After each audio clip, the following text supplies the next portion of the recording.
आज के इस वीडियो में मैं जयशंकर प्रसाद द्वारा रचित महत्वपूर्ण कविता वे कुछ दिन कितने सुंदर थे प्रस्तुत करने जा रहा हूं। इस कविता में कवि ने एक वियोगी प्रेमी के दिल के दर्द को बयां किया है।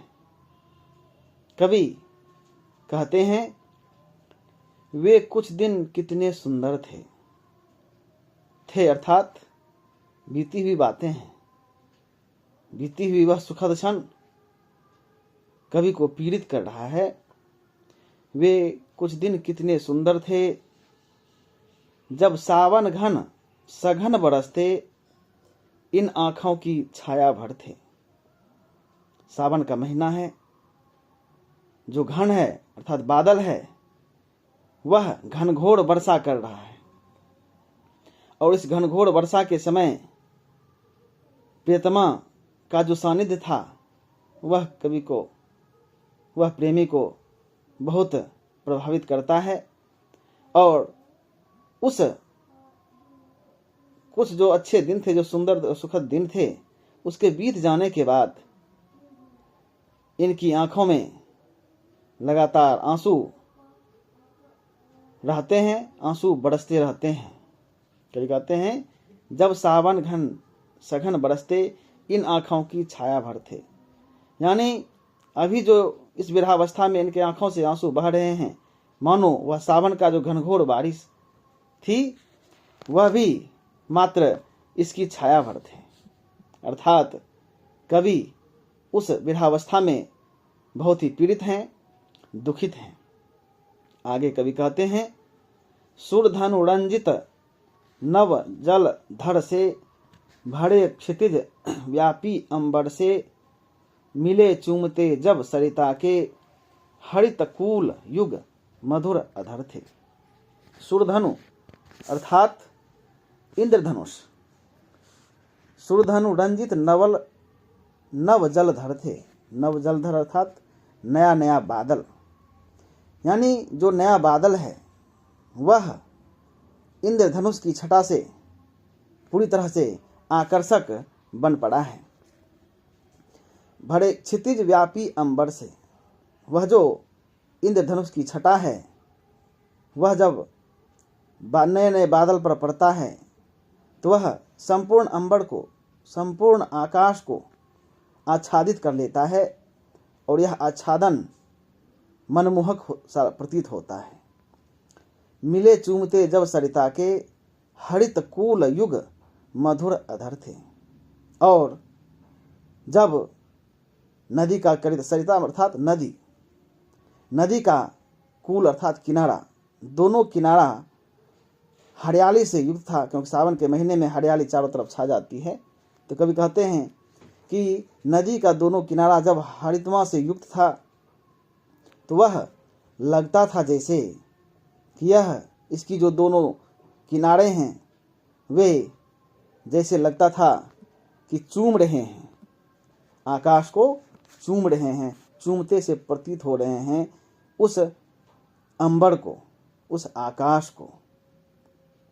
आगे कवि कहते हैं, प्राण पपीहा के स्वर वाली बरस रही थी जब हरियाली, रस जलकन मालती मुकुल से जो मदमाते गंध विधुर थे।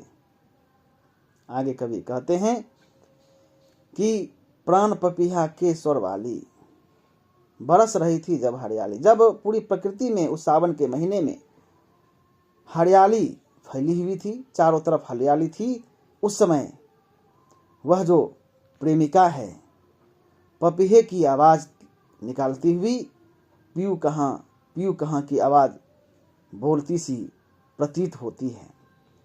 प्राण पपीहा के स्वर वाली बरस रही थी जब हरियाली, रस जलकन मालती मुकुल से। और इस प्रकृति के इस मनोरम स्थिति में जो मालती मुकुल अर्थात कली, मालती की जो कली है उससे रस की वर्षा हो रही है, रस जलकन की वर्षा हो रही है, जो मदमाते गंध विधुर थे।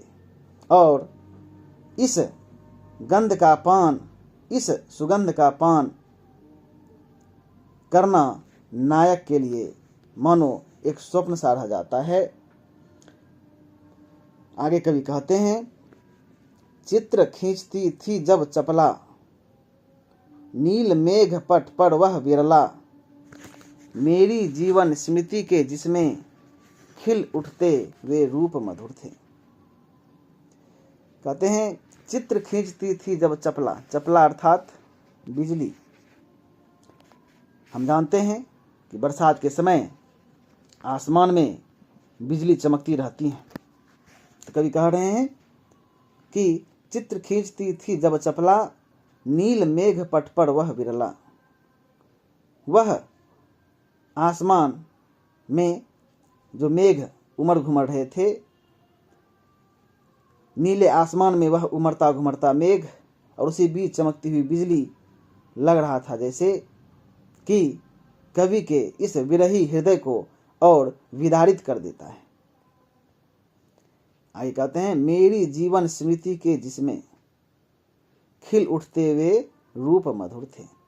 और कवि के जीवन में जो वह सुखद स्मृतियां हैं जिसको उन्होंने अपनी प्रेमिका के साथ बिताया था, भोगा था, वे इस दृश्य को देखकर जब जब सावन का महीना आता है, आसमान में बादल उमड़ते घुमड़ते हैं, तब तब उन्हें अपनी प्रेमिका की याद आती है और जीवन की उन स्मृतियों में वे खो जाते हैं।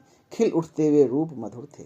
वे तमाम रूप, वे तमाम सुखद अनुभूति कवि के मन में उमड़ने घुमड़ने लगते हैं जब जब आसमान में बादल घिरते हैं, सावन का महीना आता है, प्रकृति पूरी तरह से सज धज कर तैयार हो जाती है, तो कवि अपनी उन पूर्व स्मृतियों में खो जाते हैं।